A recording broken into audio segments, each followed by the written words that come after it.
Oke, pernah nggak sih kepikiran soal salah satu paradoks paling tua dalam teologi? Ini pertanyaan soal keluarga pertama manusia.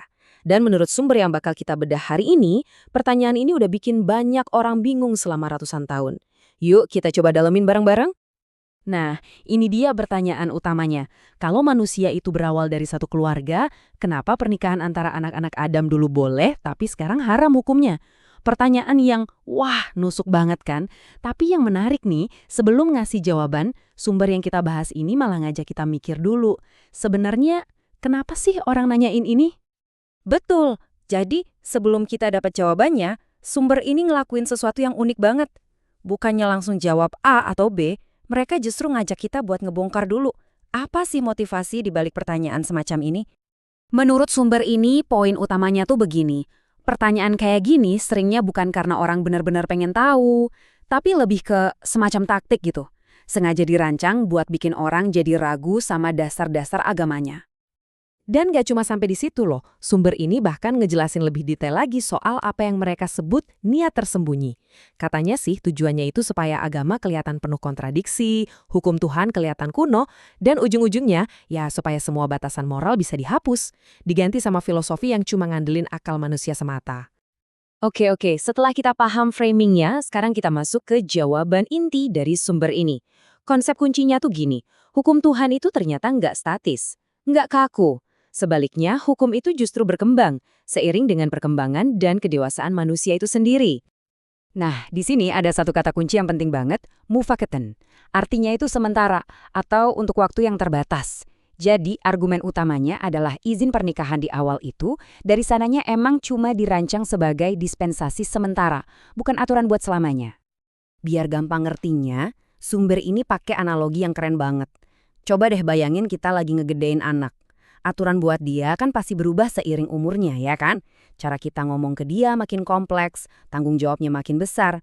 Nah, menurut argumen ini, hal yang persis sama terjadi sama umat manusia. Hukum Tuhan itu beradaptasi dengan tingkat kedewasaan kita semua. Jadi ini bukan kontradiksi, tapi justru sebuah proses yang penuh hikmah. Oke, sekarang kita kerucutkan lagi pembahasannya ya. Gimana semua ini berlaku di konteks keluarganya Nabi Adam. Nah, sumber ini ngegambarin sebuah situasi yang, wah, bener-bener beda banget sama dunia kita sekarang. Coba bayangin deh, hidup di sebuah rumah di mana perintah dari langit itu turun terus-menerus. Dan hati nurani setiap orang itu super peka dan selalu waspada. Nah, inilah atmosfer spiritual yang digambarkan sumber ini.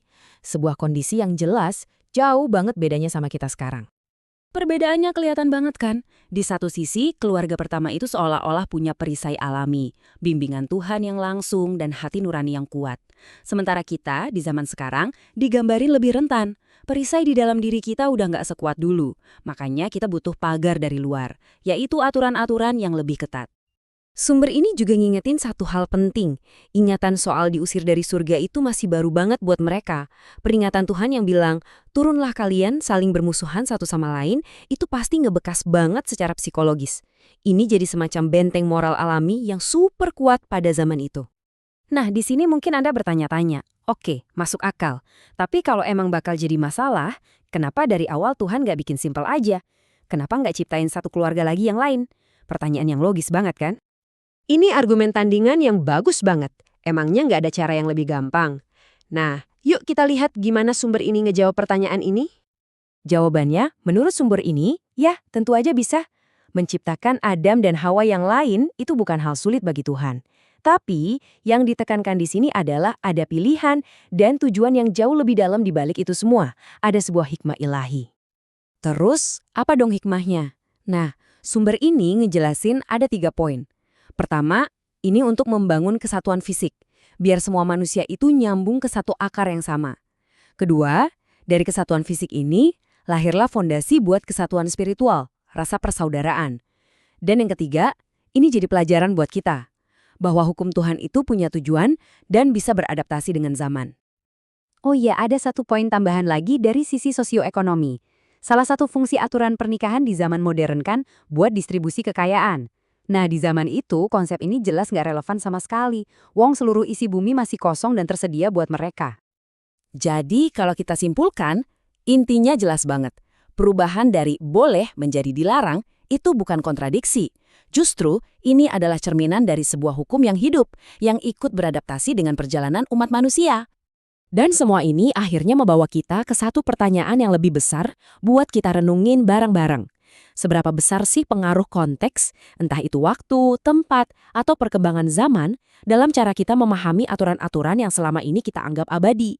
Nah, ini jadi bahan pemikiran penting yang bisa kita bawa pulang dari pembahasan kali ini.